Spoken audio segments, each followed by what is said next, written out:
Hello children, welcome to the virtual class. Today I am going to continue chapter 6, that is topic is kingdoms, kings and an early republic.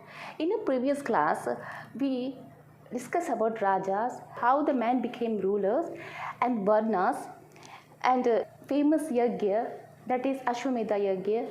Ashwamedha means horse, and varnas, and role of priest was a very superior person, and functions of varna, Brahmins, Kshatriyas, Vishan, Vaishyas and Sutras, and acceptance of varna we discussed about in previous class. Today's first topic is Janpathas. That means Janpath.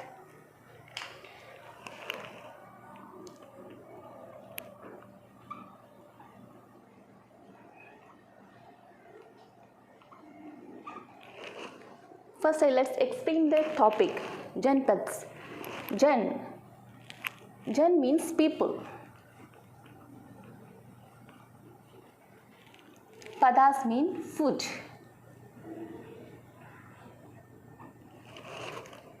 Janpaths means people, food. That means the place where the people set their food or settle down. When a king performed a sacrifice and became recognized as a stronger and powerful king, his kingdom was called a Janpath. Janpath was the earliest kingdom in ancient India. Archaeologists found of lots of evidence that tell us the herds of their was. Archaeologist found that वो किस तरह के hertz बना के रहते थे and कौन कौन सा जानवर वो पालते थे और वो कैसे क्रॉप्स उगाते थे. दे mainly grow the crops rice, Parle, pulses and sugarcane, sesame and mustard. These are the famous crops they grown in earlier. And also they made earthen pots.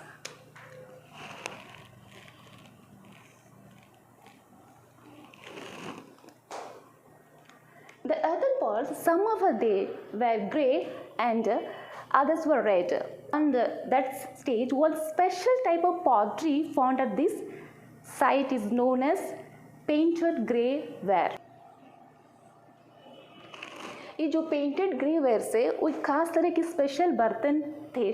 शायद आर्कोलॉजिस्ट कह रहे हैं कि वो बर्तन में वो एक स्पेशल डेज में वो खाना बनाते थे फॉर स्पेशल पर्सन्स और special peoples and they serve special food in it. उसमें क्या स्पेशल तरह के खाना बनाते थे फॉर स्पेशल पर्सन के लिए, और फूड्स भी कैसे बनाते थे, स्पेशल फूड्स बना के सर्व करते थे. इसमें कैसे ये जो पॉट्स हैं और उसमें बॉल्स भी पाए गए हैं और प्लेट्स भी. ये बॉल्स और प्लेट जो हैं बहुत चिकनी है और एकदम छूने से इसको सरफेस है एकदम स्मूथ पाया गया है, और उसमें जो ज्योमेट्रिक पैटर्न्स का ड्राइंग लाइन से बनाया गया है. इस तरह जो है पेंटेड ग्रेवेस दिखते हैं. Then next topic is Mahajanapadas. तो पहले हम पढ़ चुके हैं Janapadas. What is mean by जनपथ्स?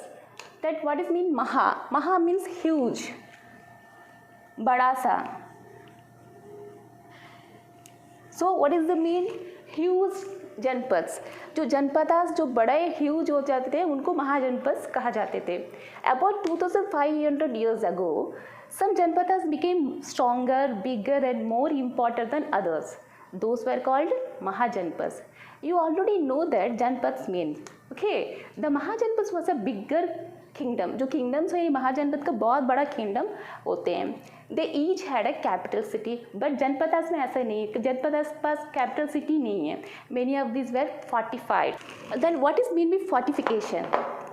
Fortification means वो जो किंगडम है, जो राजा का जो उतना भी इलाका है, उनको क्या कर देते थे, बड़े बड़े ईंटा और स्टोन और ब्रिक से उसको बंद कर देते थे. उसको फोर्टिफिकेशन कहते हैं. सिटी फोर्टिफिकेशन देखिए,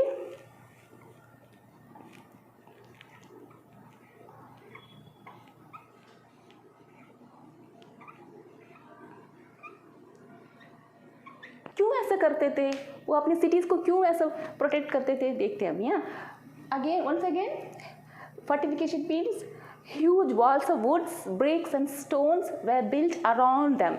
जो अपने सारे kingdoms को बंद करके रखते हैं. The three probable reason was that forts were built probably because peoples were afraid attacks from other kings and needed protection. जो वहाँ के जनता हैं, पीपल से, वो डरते थे कि दूसरी किंगडम के लोग आके, राजा आके उन पे अटैक कर देंगे, इसीलिए वो अपने आप को प्रोटेक्ट करके रखते थे। वो जो राजा है अपनी जनता को और अपने एरियाज़ को प्रोटेक्ट करके रखते थे। And another main second reason is that some kings wanted to show how they powerful, how they reach. They were building huge impressive wall. कुछ राजा ये जताने चाहते थे कि वो कितने बड़े हैं, रिच हैं और कितने पावरफुल हैं, इसीलिए वो बहुत अट्रैक्टिव, इम्प्रेसिव और सुंदर सुंदर वॉल बना के रखते थे पुराने ज़माने में। जैसे आजकल के लोग भी कुछ कुछ घर बना आइटम करते हैं ना, अपने घर को हम कितना रिच दिखाने के लिए बड़ा सा सुंदर सा अपने घर को बनाते हैं, उस तरह वो ज़माने के राजा अपनी सिटीज़ को ऐसा फोर्टिफाई करके रखे थे। ना केवल उसके लिए, and third main reason is that the land and the people living inside the fortification area could be controlled easily by the king. जो सोच लीजिए एक इलाका है राजा का अंडर कंट्रोल में है, वो जो जनता है बाहर के दूसरे किंगडम में क्या हो रहा है उसके बारे में कुछ जानते ही नहीं है, वो अपने में रहते हैं, तो वो राजा को बहुत इजी हो जाता है कि अपने लैंड को सेव करने के लिए दूसरा राजा से, और अपने पीपल को भी सेव करने के लिए और उनको रूल करने के लिए, उनके ऊपर अपना रूल्स करने के लिए बहुत इजी हो जाता है। इसीलिए वो ज़माने में अपने एरियाज़ को फोर्टिफाई करके रखे थे। That is called city fortification. Fortification is easy that time. इतना बड़ा इलाका फोर्टिफिकेशन करने के लिए उनमें ईजी हुआ करता था, तो महाजनपदास में ऐसा करते थे। तो building this huge and tall walls required lots of planning, lakhs of stones. इतना बड़ा वॉल बनाना है तो क्या 1000 क्या लैख, बहुत सारा स्टोन्स चाहिए था, ब्रिक्स चाहिए था, ब्रिक्स बनाना था, विच रिक्वायर्ड एनॉर्मस लेबर। उसको काम करने के लिए भी तो लेबर चाहिए ना वो सब बनाने के लिए, तो क्या करते थे, पॉसिबली बाई थाउजेंड्स जो जनता है, वुमेन, चिल्ड्रन और वहाँ के मैन, किसी को नहीं छोड़े थे, सबसे वो काम कराते थे। Resources had to be found for all of this. In Janapadas there was no army. Janapadas का टाइम में आर्मीज नहीं थे, कैपिटल सिटी नहीं थे, पर महाजनपदास में ऐसा नहीं, वो आर्मीज को मेंटेन करना था। आर्मीज मेंटेन करने के लिए उनको मोर एक्सपेंडिचर चाहिए थे, क्योंकि द आर्मीज ने सोल्जर्स को अपॉइंट करना है, उनको सैलरी देना है, इसीलिए उनको मोर expenditure लगे थे. Also the new rajas became maintained regular armies. Soldiers were paid regular salaries and maintained by the king throughout the years. जो आर्मीज को है वो राजा तो साल भर में उनको देखभाल करना है, उनको मेंटेन करना है, उनको फिट रखना है आर्मी मैन को. और some payments were made using punch mark coin.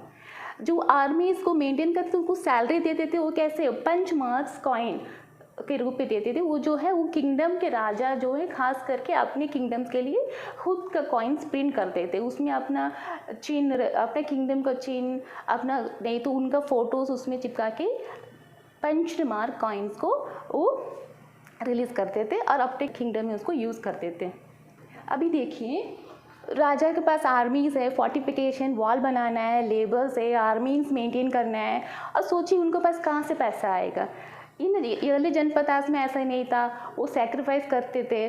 तो कभी वेकेशनली जो गिफ्ट्स उनको मिलते थे थ्रू पीपल के तरफ से, और कभी सेक्रीफाइस रखते तो गिफ्ट्स मिलते थे. बट महाजनपदास में ऐसा उतना कम गिफ्ट से उनका खर्चा नहीं हो जाता, क्योंकि एक्सपेंडिचर ज़्यादा है ना, सब मेंटेन करना है. तो वो पैसा का रिसोर्स कैसे वो कलेक्ट करते थे, वो टैक्सेस से. हाँ, वो ज़माने से शुरू हो गया था टैक्सेस.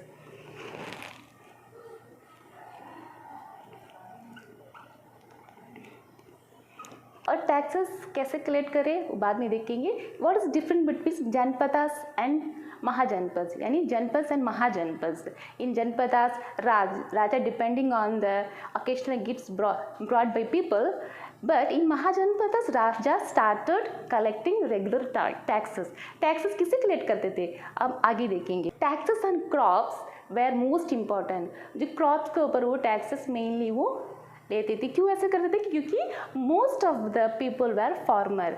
जो आधे से ज़्यादा जनसंख्या था वो फार्मर थे. तो वो सोच लिए कि पहले फार्मर से हम टैक्स कलेक्ट करेंगे. Usually the tax was fixed. जो टैक्स था वो फिक्स्ड था. 1/6 of the what was produce. जो फार्मर्स जो भी चीज़ उगाते थे उनमें 1/6 पोर्शन जो है राजा को देना चाहिए, उस तरह वो फिक्स करके रखे थे। अगर नहीं देते थे वो उनको पनिश भी करते थे। दिस वॉज कॉल्ड बागा एंड शेर, उसको वो हिंदी टर्म है बाग, इसको उन लोग भागा बोलते थे।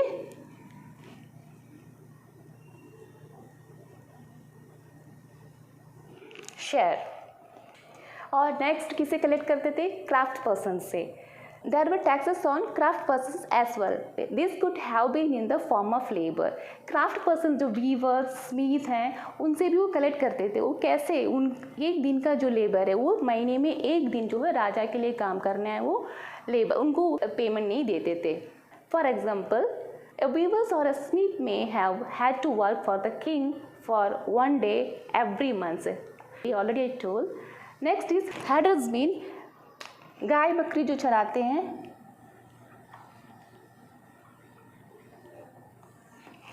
हर्डर से भी वो टैक्स कलेक्ट करते थे, mostly the form of animals. Herders के पास जो एनिमल्स थे उनसे वो एनिमल्स ले लेते थे, नहीं तो वो animals products like eggs, milk या एनिमल्स मीट, इस तरह वो जो हर्डर से भी टैक्स कलेक्ट करते थे। There were taxes and goods and were brought and sold through trade. Hunters and gatherers also had to provide forest protect to the king. जो हंटर्स है, हंटर्स जो हैं वो जाके फॉरेस्ट में हंटिंग करके आते हैं, वो भी टैक्स पे करते थे। Next tax collected by herders. The herders were also expected to pay taxes mostly in the form of animal product और एनिमल मीट। जो हर्डर्स भी हैं उनको भी टैक्स पे करना था, एनिमल प्रोडक्ट देते थे, नहीं तो वो एक एनिमल्स को ही राजा को दे देते थे, इस तरह वो टैक्स पे करते थे। Next, there was taxes on goods were brought and sold through trade. Hunters and gatherers also had to provide tax to the raja, इसलिए जो है राजा उस जमाने में टैक्स कलेक्ट करते थे। Next topic is changes in agriculture. Two major changes in agriculture. First one is the growing use of ploughshares. People began transplanting paddy. जो पहले क्या ब्लफशेस जो है वो वुडन से बना के रखे थे, उसके बाद उसमें जो है चेंजेस लेके आए iron ploughshares. That time the use of iron ploughshares, by this time people had discovered iron and how useful it was. जो आयरन जो मेटल है वो ज़माने में खोजा गया था। Iron is a metal, it is strong, we can be given required shape. Farmers started using iron blufshes to turn soil that helped them get better yield on the farmers. Iron blufshes जो है वो मोटे से glaze जैसे soil को भी easy से वो टर्न कर देते थे, उसके बाद उसमें सीड डाल देते थे, अच्छे से फसल उगाते थे। और next changes in transplanting of crops. Then better farming techniques. पहले जो फार्मर्स से क्या करते थे, तो सीड्स को स्कैटर कर देते इस तरह। ये लिए farmers would just scatter seeds on grow crops, जैसे कि वो ऐसे ऐसे ऐसे ऐसे ऐसे स्कैटर कर देते थे। Then they realise that they could grow rice in small beds and transplant it. Saplings were grown and planted in field. छोटे छोटे पौधे उगाते थे, उसके बाद उनको प्लांट कर देते। इससे क्या हो जाता था, मोर प्लांट्स वर सर्वाइव्ड, उनको ज़्यादा फसल आते थे, उगाते थे। With this, more crops survived and the farmers got a better yield. Gathering workers. These new ideas got better yield, but needed a lot of hard work. जो दो आइडियाज़ थे उसमें बहुत अच्छा था, पर क्या चाहिए था उनको, बहुत सारा हार्ड वर्क चाहिए था। इसमें जैसे कि आयरन ब्लफशेस जो बहुत हैवी रहते हैं और बहुत उसको उठाने के लिए बहुत ताकत चाहिए था। और जो ट्रांसप्लांटिंग पौधे उगाने के लिए, ट्रांसप्लांट करने के लिए दे नीड कांस्टेंट बेंडिंग। इसके लिए किससे काम करा देते थे? Landless labourer and slaves. Landless labourers को लोग कम्मकारा कहते थे, जो स्लेव्स हैं वो टाइम में उनको दासा एंड दासीज कहते थे। इनसे वो इतना बड़ा हार्ड वर्किंग काम कराते थे। Magadha is one of the important topic in the earliest kingdom. Magadha became the most important Mahajanpadas in about 200 years. 200 साल के अंदर जो मगधा किंगडम में एकदम पावरफुल और एकदम डेवलप्ड किंगडम बन चुके थे। कैसे बने? रिसोर्सेज इन मगध जो मगध में बहुत सारे रिसोर्सेज थे, उसमें मेनली जो रिसोर्सेज थे रिवर्स। वहाँ में दो मेन रिवर्स फ्लो होते थे, one is the Ganga and another is Son. Benefits of this river, ये 2 रिवर से मगध साम्राज्य के लिए क्या बेनिफिट्स हुए थे? ट्रांसपोर्टिंग, जो गंगा एंड सोन फ्लो होते थे इसलिए कांस्टेंट कंटिन्यू ट्रांसपोर्टेशन होता था, उनको गुड्स को एक नदी के जरिए लेके जाते थे। And water supply and making the land fertile, water supply, due to the water supply the land always fertile. और second main resources is forest, the part of the Magadha were forested. Benefits of this forest, the forest में बहुत सारे elephants थे, in which the elephants which lived in the forest could be captured and train for the army. जो मगधा के राजा क्या करते, forest में जो एलिफेंट्स थे उनको पकड़ के लेके आ जाते थे और उनको ट्रेन करते थे और उनसे काम भी कराते थे। Provided woods for building houses, carts and chariots. और फॉरेस्ट में तो बहुत सारा पेड़ से उससे क्या बहुत यूज़फुल हो जाता था, उनको वुड्स लेके आते थे, बिल्डिंग्स बनाते थे, हाउसेस बनाते थे, carts, bullet carts, horse cart और चैरियट जो रथ होते हैं, राजा जो जाते हैं रथ, वो सारा उसमें बनाते। इसके दौरान वो मगध जो साम्राज्य है 200 साल के अंदर बहुत बड़ा साम्राज्य बन गया था। Not only that, third important resource is iron ore mines.